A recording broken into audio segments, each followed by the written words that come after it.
Escrevo-vos, Senhora, 2 anos depois de Cristóvão Colombo ter regressado da sua primeira viagem às Índias, pela graça de Deus. Após estes meses de árduos trabalhos, chegou o momento de mostrar ao vosso primo João II de Portugal que são vãs as suas aspirações naquelas terras. Eu, Juan Rodrigues de Fonseca, bispo de Badajoz e servo de vossa católica majestade, creio humildemente que estamos na disposição de assinar um tratado de paz entre Castela e Portugal, para que no mar oceano reine o entendimento entre as nossas coroas e não a guerra.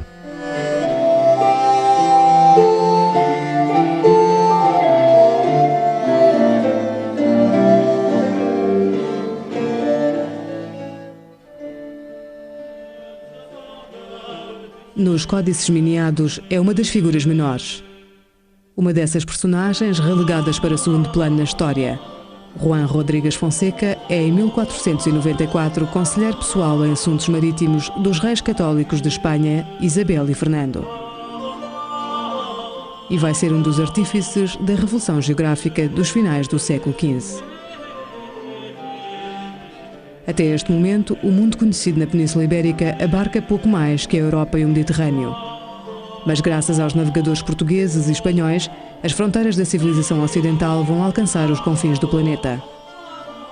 2 nações, Portugal, governado pelo hábil Dom João II, e Espanha, recém-criada depois da união entre Isabel de Castela e Fernando de Aragão, vão protagonizar um feito insólito numa era governada a sangue e fogo.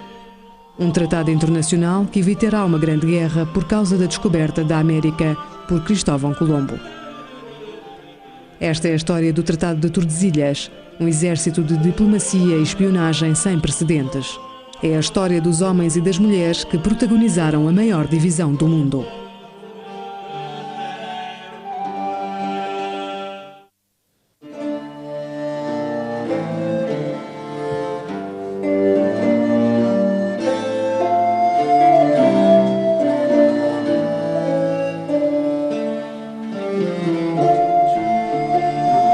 Tratado de Tordesilhas, 1494. A divisão do mundo.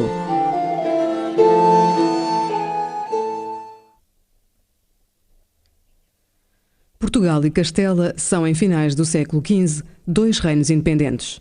Ainda assim, as suas coroas estão intimamente ligadas por laços de parentesco e interesses políticos.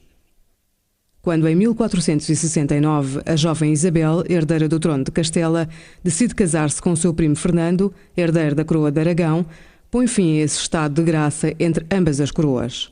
É óbvio que a opção de Isabel, no sentido de casar com Fernando, na altura ainda apenas rei da Sicília, faz com que a balança se incline para o lado aragonês. O problema, portanto, que se debate na Península Ibérica ao largo dos anos 70, e respondendo à sua pergunta, é o problema de saber em que sentido e qual vai ser a orientação das ligações de Castela, ou a Portugal ou Aragão. O rei Afonso V de Portugal aspirava a casar-se com Isabel e unir assim os 2 reinos. Era o plano que havia gizado com o rei de Castela, Henrique IV, meio-irmão de Isabel. Afonso e Henrique tentam deserdar Isabel. Para tal, o monarca português casa-se com a filha do castelhano, Dona Joana a Beltraneja. Porém, Isabel não se amedronta. Em 1471, começa uma guerra pela sucessão da coroa de Castela que durará 8 anos. Vão seguir-se vários anos de guerra até 1479, altura em que se chega a um acordo bastante feminino, digamos assim, em que estarão envolvidas Isabel a Católica e a sua tia, Dona Beatriz, Duquesa de Bragança, e em que as vistas, as famosas vistas, vão chegar a uma série de convénios para tratar de evitar a sangria que a guerra entre Portugal e Castela supunha. Recordemos a Batalha de Toro e todos os problemas em torno da Ciudad Rodrigo e não só. Era necessário chegar a um entendimento cordial ou a um acordo de paz.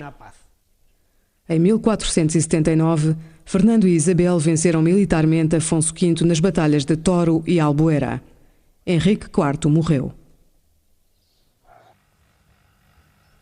Chega o momento da paz. Nesta pequena aldeia do Alentejo português é assinado o Tratado de Alcáçovas, que irá reger as relações entre Portugal e Espanha. É o antecedente principal do Tratado de Tordesilhas. Os problemas da sucessão estiveram sempre ligados à discussão dos espaços de intervenção oceânica. E, nesse sentido, tanto Alcáçovas como Tordesilhas são relativamente parecidos, ou seja, há um equilíbrio de concessões e de cedências de cada um dos lados em função do que é que pretendem, quer do ponto de vista da política interna, quer do ponto de vista da política atlântica. O Atlântico foi sempre, aparentemente, pelo menos, foi sempre uma forma de Isabel pressionar Portugal. A Isabel a Católica parece ter usado sempre o Atlântico como uma arma para conseguir chegar a equilíbrios depois nas suas relações com Portugal ao nível ibérico. Se ela quer que o rei de Portugal a reconheça como legítima herdeira de Castela, tem que dar algo em troca. Por isso concede a Portugal a navegabilidade ou o predomínio do Atlântico ao sul das Ilhas Canárias. Daí que consta do tratado um documento que determina o raio ou limite ao sul das Canárias, que é o famoso paralelo 26, a ter em conta a partir de então como limite entre a coroa de Castela e a coroa de Aragão, e que terá muito a ver com o descobrimento da América. Podemos dizer que o Tratado de Alcáçovas constitui uma novidade na história da definição dos espaços marítimos na Europa, porque é a primeira vez em que o mar é definido por fronteiras marítimas perfeitamente definidas. Já não se faz uma partição com base em rotas, mas sim em espaços definidos geograficamente, e então define-se que a fronteira passará por uma linha imaginária situada no ponto mais meridional das Canárias, ficando as Canárias para o norte dessa linha, portanto as Canárias para Castela e o sul para Portugal, com exceção da Madeira e dos Açores, que se consideram que, embora estejam situados a norte, ficarão como área portuguesa. Contudo, a divisão das áreas de influência no Atlântico vai entrar abruptamente em crise por obra de um só homem. Um genovês ambicioso, perseverante e corajoso que irá revolucionar os conhecimentos geográficos da época. Colombo era um homem que acreditava muitíssimo em si mesmo. Apesar de ter tudo contra, ele perseguiu a sua ideia e não desistiu enquanto não conseguiu o que queria. Era um comerciante, não era marinheiro. Provinha de uma família de comerciantes genoveses e desde pequeno começou a viajar, precisamente devido ao negócio da família, ou seja, como comerciante, e o mundo da marinha começou a interessar-lhe. Foi como náufrago que chegou a Portugal, onde teve a sorte de conhecer uma família portuguesa nobre, os Perestrelo. O sogro de Colombo era governador de uma das ilhas de Cabo Verde e também estava interessado precisamente nos descobrimentos portugueses que estavam já em curso no Atlântico. Também estava interessado precisamente pelos descobrimentos portugueses que se estavam realizando já no Atlântico. Foi graças a tudo isto que Colombo teve acesso a uma série de cartografias e notícias dos descobrimentos que noutro lugar ou noutro contexto não teria. Cristóvão Colombo está convencido de poder chegar à Índia e ao Japão atravessando o Atlântico. Em 1484, irá a Lisboa para tentar convencer D. João II para que financie uma expedição, com pouco êxito. Os portugueses, nesta altura, sabiam, com mais segurança, a medida exata do raio da Terra, portanto, a largura do planeta, que os outros todos da Europa. Não só os reis católicos estavam no mesmo grupo que todos os outros monarcas europeus, não é uma questão particular. E, portanto, aí havia uma convicção generalizada que a Terra era mais estreita do que é de facto, e D. João II sabia que não era assim. E, portanto, aqui D. João II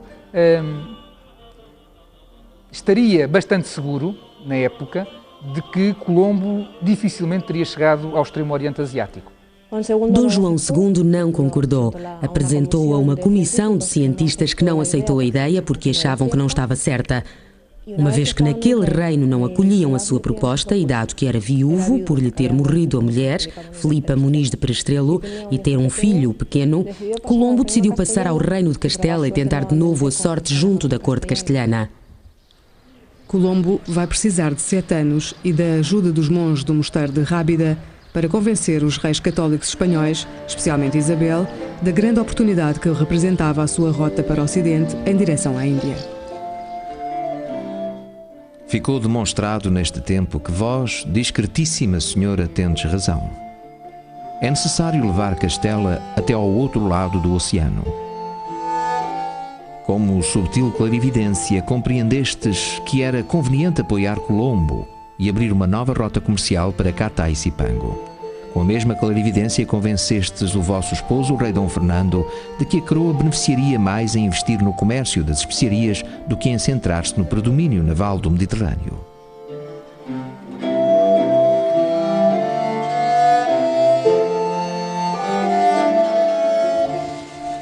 A 3 de agosto de 1492, Colombo zarpa do porto de Palos com 3 caravelas e 90 homens a bordo.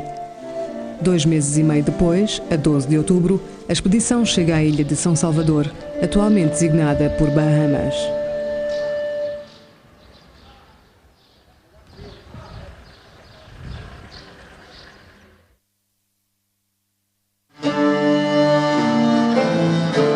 Depois de fazer o reconhecimento da zona e descobrir Cuba e o Haiti, a 4 de janeiro empreende a viagem de regresso a Castela. No regresso, a expedição enfrenta uma tempestade no Atlântico. O barco de Colombo, a Ninha, separa-se da Pinta de Martim Alonso Pinzon, que irá chegar ao porto galego de Baiona. Colombo desembarca finalmente em Lisboa. Esta decisão irá marcar o futuro das relações entre Portugal e Espanha.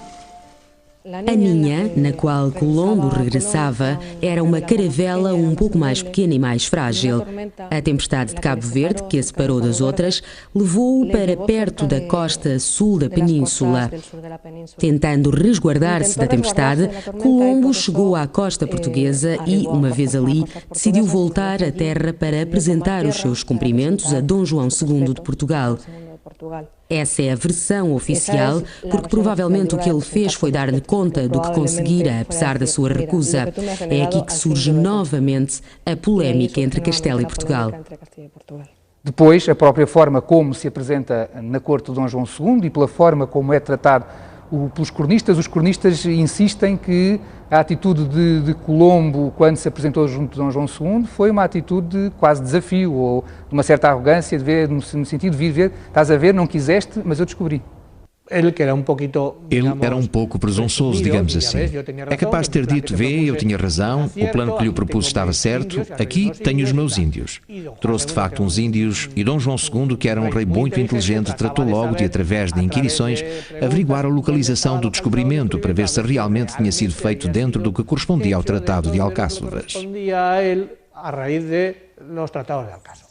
A crónica feita por Rui de Pina, que foi secretário de Dom João II, dá claramente a entender que houve alguns cortesãos que sugeriram a Dom João II que se matasse Colombo para se resolver o problema. Porque a crónica diz que Colombo era muito levantado do entendimento. Quer dizer, ele deve ter chegado à corte de Lisboa a dizer mais ou menos como veio, eu é que tinha razão.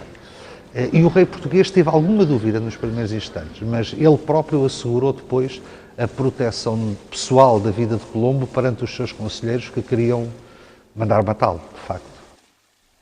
O rei Dom João II evita que Colombo seja assassinado numa conjura que pretendia ocultar a sua descoberta. Quando o navegador parte para Castela, o monarca português toma rapidamente medidas diplomáticas.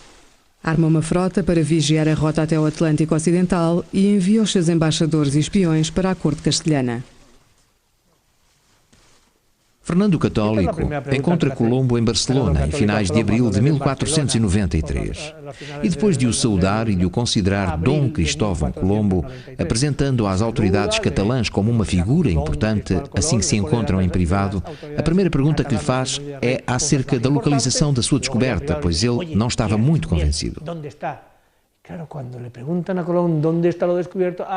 Afirma precisar de conhecer a localização exata do território, de forma a poder situá-lo na redação da bula correspondente. e assim evitar os problemas que lhe haviam sido colocados pelos embaixadores de Dom João II de Portugal, que se encontravam na altura em Barcelona. Uma leitura estrita do Tratado das Alcáçovas, vista na perspectiva da interpretação portuguesa, faz com que o rei João II de Portugal tenha razão quando diz essa é uma área portuguesa. Se olharmos para o mapa e imaginarmos essa linha horizontal que passa pelo ponto mais meridional das Canárias e o projetarmos para o ocidente, terminamos na Flórida. O que quer dizer, portanto, que tudo quanto está ao sul da Flórida, segundo a interpretação portuguesa, pertence à área lusitana. Quiseram os céus que 13 anos antes do Colombo chegar às Índias, a vossa presença no trono de Castela se visse assegurada pelos acordos que fizestes com a vossa tia Beatriz, duquesa de Bragança. Aquelas conversações familiares tiveram lugar no contexto do Tratado de Alcáçovas. Mas o que não podíamos imaginar é que o domínio português no Atlântico ficaria tão reforçado. Agora que sob os vossos auspícios Colombo descobriu novas rotas, é a altura de rever uma situação que já dura há demasiados anos.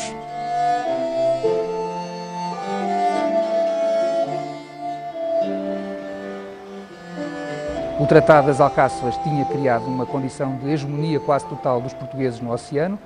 Cristóvão Colombo ultrapassa ou fura essa hegemonia e, tendo em conta a evolução dos acontecimentos, portugueses e castelhanos acabam por entender que é possível e como a melhor solução é partilhar os mundos ultramarinos. Naturalmente que a estratégia castelhana vai ser de imediatamente dizer que estamos perante uma realidade nova, com enquadramentos novos e que, portanto, há necessidade de uma nova negociação, não de uma aplicação taxativa do estipulado nas Alcáçovas. E, claro, nesse momento, essa interpretação castelhana enquadra-se no que podemos chamar a linha tradicional de atuação do papado. Porque, claro, o que vai complicar as coisas é a intervenção do papado.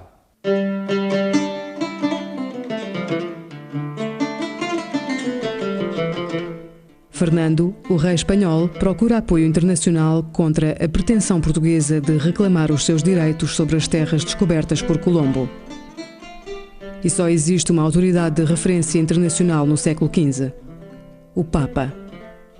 Perante essa situação, e estando os embaixadores portugueses já em Barcelona, enviou imediatamente embaixadores a Roma para falarem com o Papa e conseguirem uma série de bulas que lhes dessem dispensas e poderes sobre as novas terras, o mesmo que noutras alturas Portugal fez com territórios de África.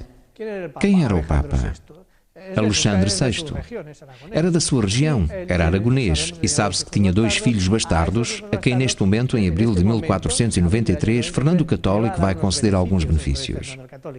De forma que, a 18 de abril, há uma bula e um escrito do secretário de Estado que praticamente coloca o Papa à disposição da política de Dom Fernando o Católico.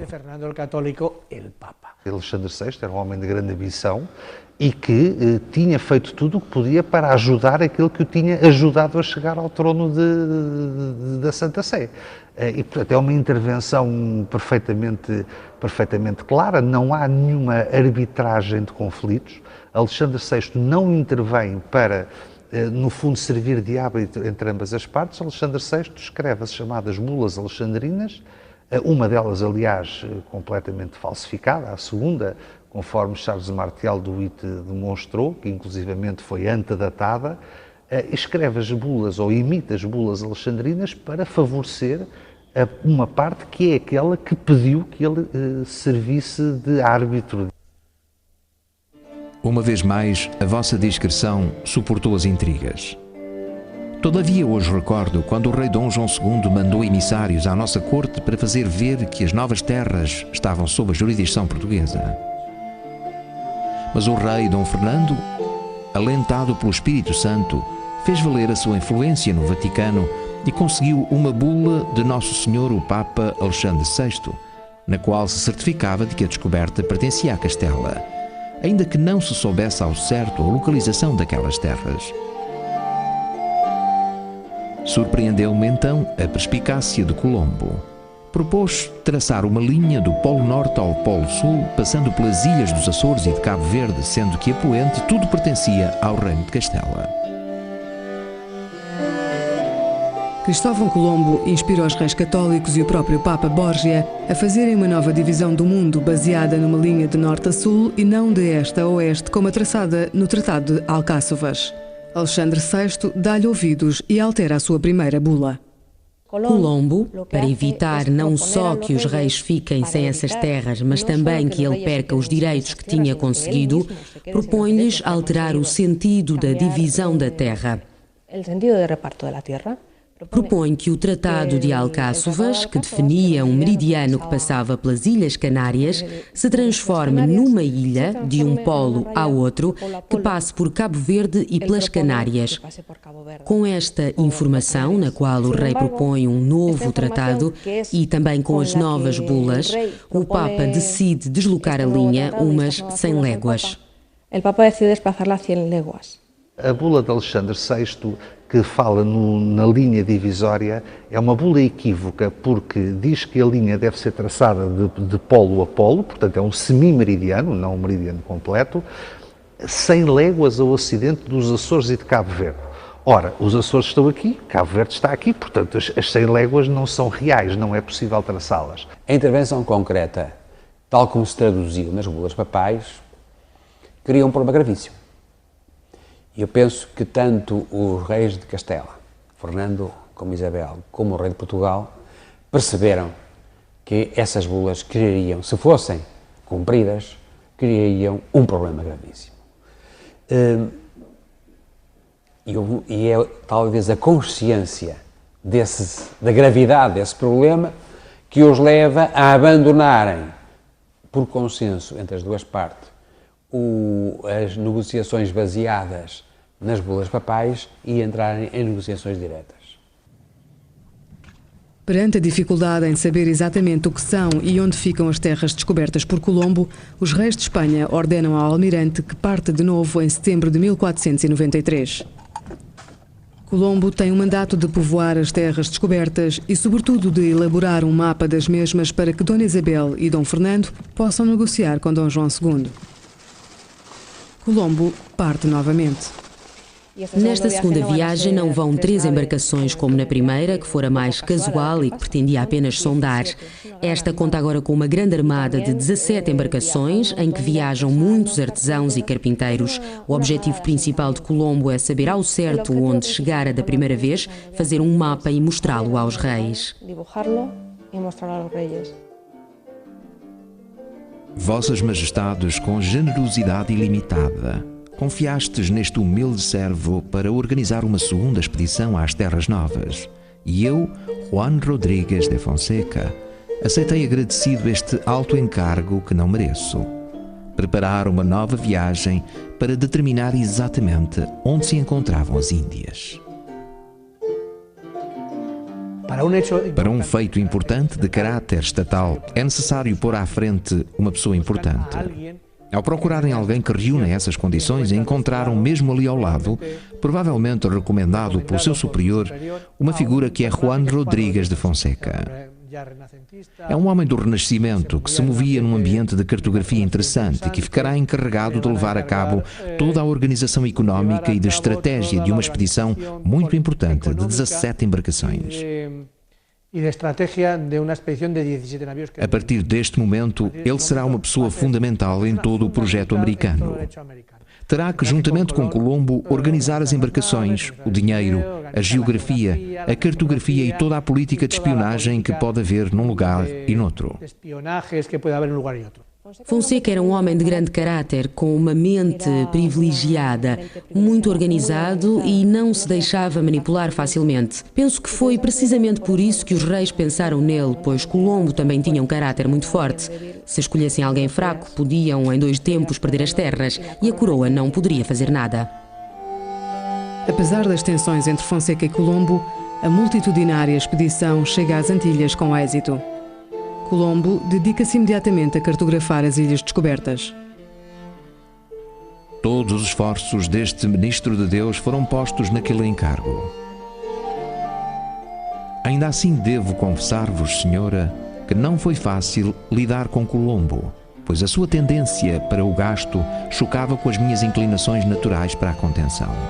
Ainda assim, a 25 de setembro de 1493, com a bênção do Nosso Senhor, zarparam 17 barcos com 1.500 homens e mulheres. E com eles, Colombo, disposto a desenhar um mapa que fizesse com toda a precisão a localização das Índias recém-descobertas. Este vai ser o documento realizado por Colombo, que mal chega, é enviado em fevereiro de 1494 por António de Torres, chefe da expedição, que volta com 12 navios aos reis católicos para que estes conheçam exatamente a localização. Os reis católicos receberam-no a 4 de abril de 1494 em Medina del Campo. E vem o documento que nós encontramos como cartografia literária, que traduzimos como cartografia de imagens. Recolhidos os dados, estudámos-los perfeitamente. E como a carta estava muito bem feita e detalhada, fomos prosseguindo pouco a pouco, utilizando informações, plasmando os dados em material de tela, buscando as cores, obtendo todos os demais dados técnicos num trabalho arqueológico. Todas as demais dados técnicos. E desse modo conseguimos reproduzir a peça que antes era só literária e que agora passa a ser literário-pictórica. A característica mais importante desta carta, do ponto de vista cartográfico, é ter sido feita segundo um sistema tradicional que se chama carta plana, para evitar a figura côncava da Terra, tornando-se assim de mais fácil compreensão para os reis que não entendiam muito bem as questões das longitudes e das latitudes. Os problemas de longitude e latitude.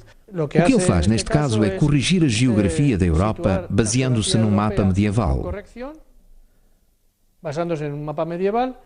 Localiza as ilhas de Cabo Verde e as terceiras, que curiosamente hoje são os Açores, muito a este, para que depois, ao traçar a linha divisória de Tordesilhas, esta passe por ambos os arquipélagos, o que na realidade seria impossível.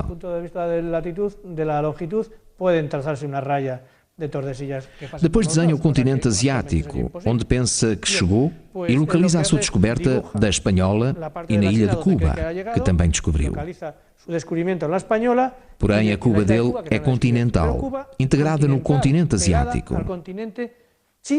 Aparece aí, coloca uma bandeira no lugar onde chegara e desenha como terra firme. Hasta onde ha llegado, la dibuja como tal tierra firme. Então decide baixar um pouco em latitude a ilha de Gomera, as Ilhas Canárias, e subir a vila de Isabela, que fica a norte da ilha espanhola, colocando-as à mesma latitude de 26 graus. Segundo ele, era precisamente viajando a essa latitude que chegaria à Ásia. Deste modo, consegue ficar por cima da linha do Tratado de Alcáçovas e garantir que, acontecesse o que acontecesse, essas terras pertenceriam sempre a Castela. Trata-se de um pequeno truque para localizar a cartografia colombiana e a influência que esta veio a ter. Com a nova carta de Colombo, os reis de Espanha ficam tranquilos. Segundo os dados, convenientemente manipulados pelo descobridor, as novas terras pertencem à coroa espanhola, ainda que a geografia real mostre o contrário. Em Portugal, as esperanças de que a descoberta de Cristóvão Colombo se situasse em território português eram bem fundamentadas. E de facto assim era, pois todos sabemos agora, desde que publicámos um trabalho em Itália, que os descobrimentos que estão sob o paralelo 36, na verdade, estão no 19, ou seja, de acordo com a linha do Tratado de Alcáçovas, estão dentro da área de influência portuguesa.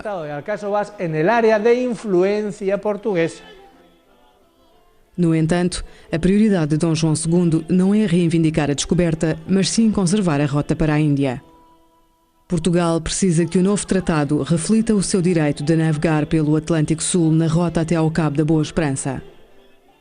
É uma questão importantíssima e é a questão fundamental para percebermos todas as negociações que conduziram ao resultado final do Tratado de Tordesilhas. A viagem de Bartolomeu Dias, que leva à descoberta do Cabo da Boa Esperança e da passagem para o Índico, é uma viagem que foi feita ao longo da costa ocidental africana, porque era uma viagem em busca da passagem.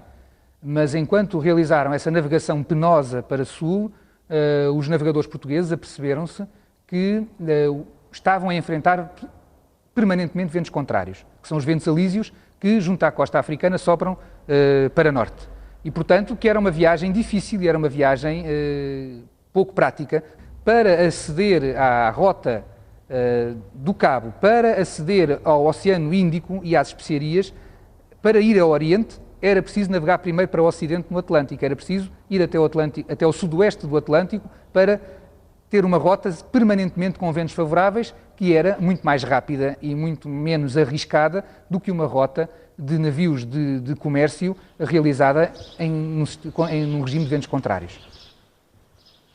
Os diplomatas e os espiões de ambos os reinos trabalham de empreitada para evitar o conflito bélico, que não interessa a nenhuma das coroas. Um conflito motivado, além do mais, por um oceano e umas terras recém-exploradas e que ninguém sabe localizar com precisão. Hoje, rogo a Deus Nosso Senhor que continue a abençoar-nos com a sua graça. A mesma graça com que respondeu às nossas orações, quando o mapa de Colombo demonstrou que as novas terras estavam na área de influência da coroa de Castela. Sabemos agora que podemos ceder às petições portuguesas e deslocar 270 léguas para o Ocidente a linha estabelecida pelo nosso Santo Padre. Deste modo, vós conseguireis a paz e mantereis as novas terras sob a vossa santa e magnânima coroa.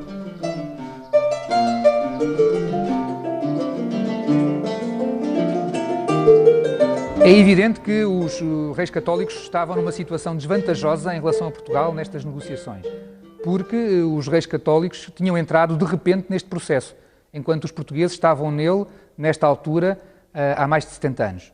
E esta é que é a grande diferença, não é? Os portugueses têm navegações para o sul desde os anos 20, passam o Cabo Bojador em 1434 e, portanto, 60 anos depois negociam Tordesilhas. O processo de negociação decorre com o envio simultâneo de embaixadas e há um período, são no fundo cerca de 15 meses de negociações, é um período que não está tão bem documentado como nós gostaríamos que estivesse, porque nós temos conhecimento do que as embaixadas vão para um lado e para o outro, exatamente o que é que discutem e porque é que discutem, isso não é sabido.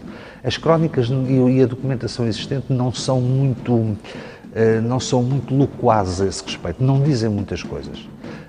E, por exemplo, da parte portuguesa é muito curioso porque há claramente um silêncio sobre o assunto que não se percebe bem, a não ser que nós assumamos que Tordesilhas não foi exatamente entendido como uma grande vitória de Dom João II aos olhos daqueles que o serviam a ele próprio. Não? Eu diria que são negociações muito modernas. Há embaixadores, envio de notas diplomáticas, há contra-informação, há muita contra-informação, tanto dos dois lados. Há negociações oficiais e pressões paralelas. Há uma componente forte de negociações técnicas ao lado das negociações políticas, sobretudo quando se entra no domínio da definição das linhas de fronteiras atlânticas. É interessante notar que um dos negociadores finais de Tordesilhas, e provavelmente terá participado nas negociações anteriores, embora não apareça na primeira linha, é um técnico de navegação.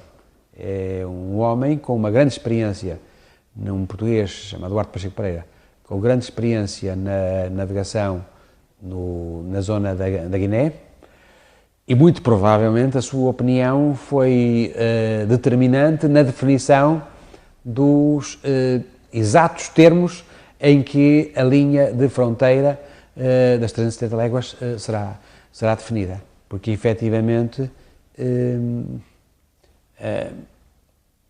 os termos em que essa linha é definida têm, para a época, um extraordinário rigor técnico, dentro das limitações da época. Enquanto se discute a questão da divisão do Oceano Atlântico em duas áreas de influência, discute-se também um outro problema que é capital para os monarcas de ambos os lados. É que o filho mais velho e herdeiro de Dom João II, o príncipe Dom Afonso, morreu num acidente de cavalo.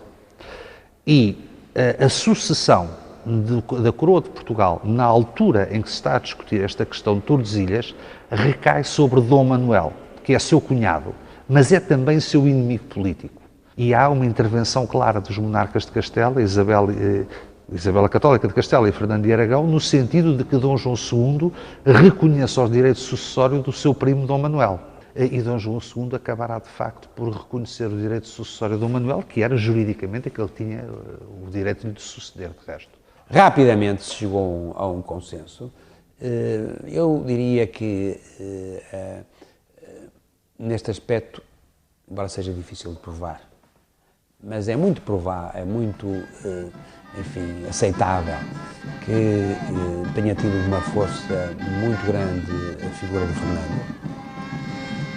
O Castela, e sobretudo a Coroa de Aragão, Fernando era o rei de Aragão, estavam com problemas muito complicados em Itália, tinham problemas que na ordem imediata eram muito mais importantes do que a negociação de umas ilhas, mais ou menos perdidas e, como digo, insuficientemente conhecidas, de modo que muito provavelmente Fernando tem todo o interesse, e nesse sentido terá influenciado Isabel, tem todo o interesse em chegar rapidamente a um acordo que lhe pacifique a frente ocidental quando ele tem problemas gravíssimos no Mediterrâneo.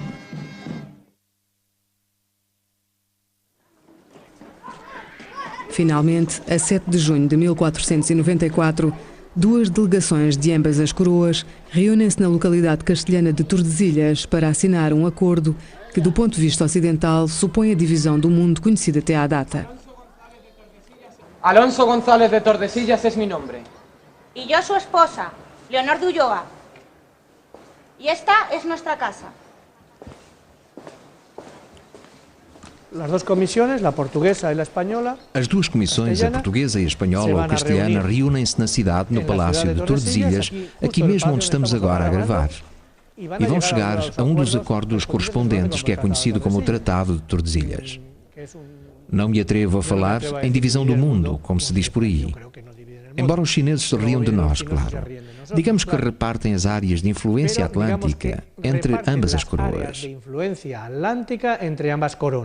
Não foi fácil chegar ao acordo de Tordesilhas, mesmo nas negociações de Tordesilhas, embora a ameaça militar sempre estivesse presente, nunca chegou a ser concretizada e, portanto, os problemas acabaram por se resolver em termos pacíficos.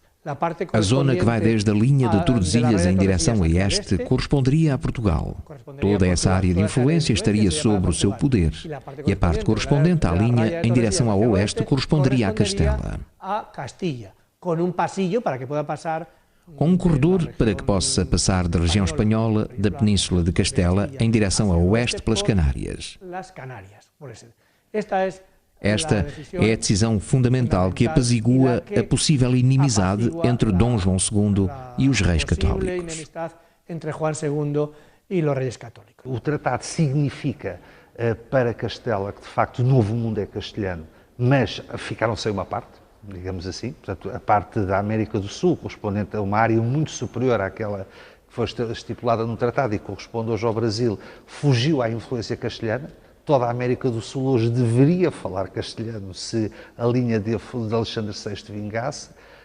Portugal garante, por outro lado, o caminho para o Oriente, mas perdeu o que seria a intenção primeira de Dom João II, que era o paralelo que lhe daria o controle de todo o Atlântico Sul. Portanto, ambos perderam e ambos ganharam.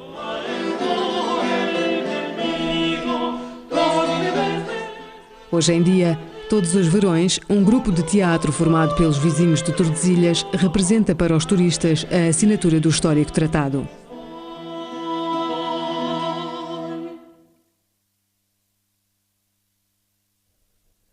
O acordo assinado em Tordesilhas e ratificado em Setúbal dá origem a uma nova cartografia criada em Castela por Juan Rodrigues de Fonseca. Os novos mapas incluem a linha de Tordesilhas, dividindo o mundo em dois. Esta linha estará presente em muitas cartas até ao século XVIII. Mas o primeiro mapa que a apresenta é este.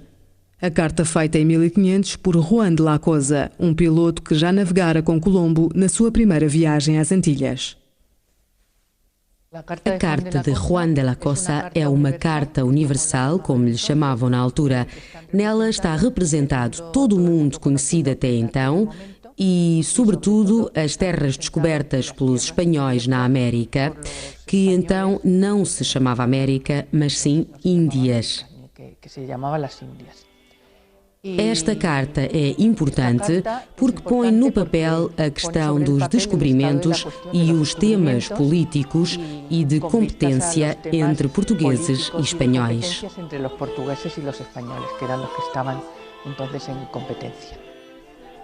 A carta de Juan de la Cosa, pintada sobre pele de vitelo, encerra ainda hoje muitos segredos. As cartas deste tipo eram enroladas e guardadas nos despachos e, infelizmente, eram quase sempre enroladas da direita para a esquerda, de forma que a parte da América era a que ficava mais de fora e, por isso, ficou mais deteriorada. Todas estas lacunas se devem ao facto de estarem sempre enroladas. O que significa este Cristóvão Colombo aqui, não se sabe. Existem de facto muitas teorias, das quais a mais simples é a que afirma que, como não se sabia se aqui havia uma passagem para as Índias, que era precisamente o que Colombo procurava, foi colocado aqui esta consagração a São Cristóvão para cobrir essa parte desconhecida. E aqui está traçada a tão importante linha divisória. Não restam dúvidas de que esta carta foi baseada nas resoluções do Tratado de Tordesilhas. Era muito importante para os reis católicos saberem que território, segundo esse tratado, pertencia à sua metade e que território pertencia aos portugueses, segundo esse tratado. A carta de Juan de la Cosa destinava-se aos reis católicos espanhóis que não queriam voltar a padecer de falta de informação sobre a descoberta de Colombo, nem pôr em perigo a paz com Portugal. Após a assinatura do tratado, os reis de ambas as coroas, Dom João II, Dona Isabel e Dom Fernando, esforçam-se por saber quanto antes até onde chegam as frotas concorrentes. Neste ir e vir de embarcações e descobridores, aparece o Brasil. O tratado deixa bem claro que o território amazónico pertence à área de domínio português. Porém, algumas teorias apontam para o facto de o empenho de Dom João II em levar a linha de Tordesilhas até às 370 léguas das Ilhas dos Açores só ser explicável porque Portugal já conhecia o Brasil antes de Colombo chegar às Antilhas. Eu penso que esta interpretação não é aceitável. Em primeiro lugar, porque é demasiado forçada para tentar encontrar no Dom João II quase que uma capacidade estratégica que de facto ele não podia ter. Objetivamente não se conhecia o Brasil, a não ser que se admita que esse conhecimento era um conhecimento secreto. E o recurso a conhecimentos secretos é muito perigoso na história porque permite explicar tudo. A referência ao secreto dispensa-nos de apresentar provas. É secreto e, portanto, não tenho que o provar. Melhor, o secreto transforma em prova a ausência de prova. Eu creio que Portugal, no mínimo, tinha grande desconfiança de que haveria ali terras. Parece-me que o mais provável é que já tivessem de facto avistado e tivessem tanto consciência de que existiam ali terras. Agora, a existência ali de terras não significa que tivessem conhecimento do Brasil, porque nós hoje associamos o Brasil a um país concreto, a um país imenso, enorme. Ora, dificilmente os portugueses teriam essa perspectiva no final do século XV. Penso que os portugueses tinham conhecimento dessas terras, mas não penso que elas tivessem sido um objetivo estratégico e não penso que possa ter sido essa a razão real do pedido de Dom João II, que foi atendido, para que a linha de Tordesilhas passasse de 100 para 370 léguas. Agora, há aqui uma dificuldade óbvia. Porquê 370 léguas? Quer dizer, se fossem 300, 400 léguas, 350 são números redondos. 370 é um número estranho. Mas há um aspecto para mim que ainda é mais importante do que esse, que é, independentemente de saberem ou não se havia ali terras, os portugueses sabiam uma outra coisa que era mais decisiva. Era que se ali houvessem terras, tinham que ser portuguesas.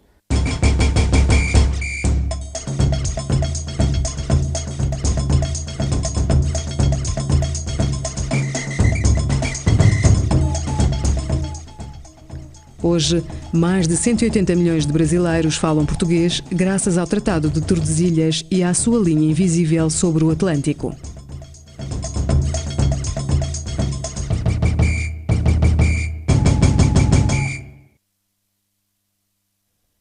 Depois da assinatura do tratado, a coroa portuguesa e a castelhana decidem enviar uma comissão científica que verifique sobre o mesmo oceano a posição exata da linha divisória.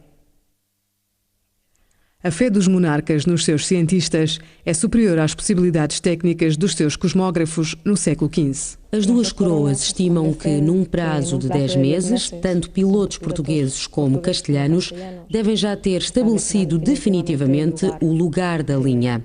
Porém, até ao século XVIII, tal é impossível, sobretudo no meio do mar. Afinal, quem é que pode determinar uma linha na água? É impossível. Neste momento ainda não é possível, porque não existem relógios fiáveis e não há maneira de medir a velocidade. Porém, mesmo medindo a velocidade, não haveria maneira de navegar pela água em linha reta, por causa da questão dos ventos e tudo mais. Ou seja, humanamente, é impossível medir a longitude da forma habitual com um metro gigantesco. Não havia maneira humana. E o que é interessante é que logo a seguir à assinatura do tratado, os reis católicos escrevem a Dom João II dizendo que tem a armada pronta, mas Dom João II já está moribundo, Dom João II está envolvido na sua própria sucessão. Os reis católicos escrevem a Portugal, ao rei de Portugal, dizendo-lhe que tem os navios prontos, e o rei de Portugal responde com evasivas e nunca arma os navios. E, portanto, deliberadamente, Portugal não quis organizar a armada que demarcasse esse território. A impossibilidade de determinar o lugar exato por onde passava a linha e se esta dava a volta ao mundo, dividindo também o Oriente, deixou nas mãos dos governantes a interpretação do tratado durante 2 séculos. Ainda mais à frente, passado no final dos anos da segunda década do século XVI, cria-se um novo problema, que é a questão do antimeridiano de Tordesilhas, que é a questão que decorre da viagem de Fernão Magalhães, que será solucionada com o Tratado de Saragossa, mas que essa era uma questão que não podia ser resolvida em 1494 ou no final do século XV, porque ainda estava tudo muito distante. Foi um ato de boa vontade de ambas as partes. É impossível conhecer a sua última intenção, pois não sabemos o que se passava na mente de Dom Fernando o Católico, prestigiado rei da altura, nem da de Dom João II, não menos glorioso. Mas o certo é que se chegou a um consenso e a partir daquele momento houve paz entre ambos os reinos, o de Castela e o de Portugal. O que quer dizer que o Tratado de Tordesilhas é suficientemente rigoroso para poder resolver os problemas imediatos, suficientemente ambíguo para se adaptar a situações novas que na altura não eram previstas. Portugal, ao longo nos séculos seguintes, será uma potência atlântica, acabará por criar na América uma colónia que dará depois um gigante, um país imenso que é o Brasil, e Portugal foi a grande potência do Oceano Índico no século XVI. Em contrapartida, a Espanha é a primeira grande potência colonial na América e vai criar todo o mundo que nós hoje designamos como a chamada América Latina de língua castelhana, não é? E, portanto, o facto da América falar hoje quase toda espanhol é uma consequência do Tratado de Tordesilhas, num certo sentido. Portanto, toda a arquitetura imperial de Portugal e da Espanha do século XV ao século XVIII é uma consequência de Tordesilhas. O Tratado de Tordesilhas inaugura em finais do século XV um estilo de diplomacia baseado no diálogo e não na espada. Mas em Tordesilhas estreia-se também uma forma de divisão do mundo nas costas dos seus habitantes. A milhares de quilómetros das cortes europeias, milhões de seres humanos iriam ver o seu mundo subitamente alterado à conta de uns pergaminhos assinados por uns reis que jamais chegariam a visitar aquelas terras.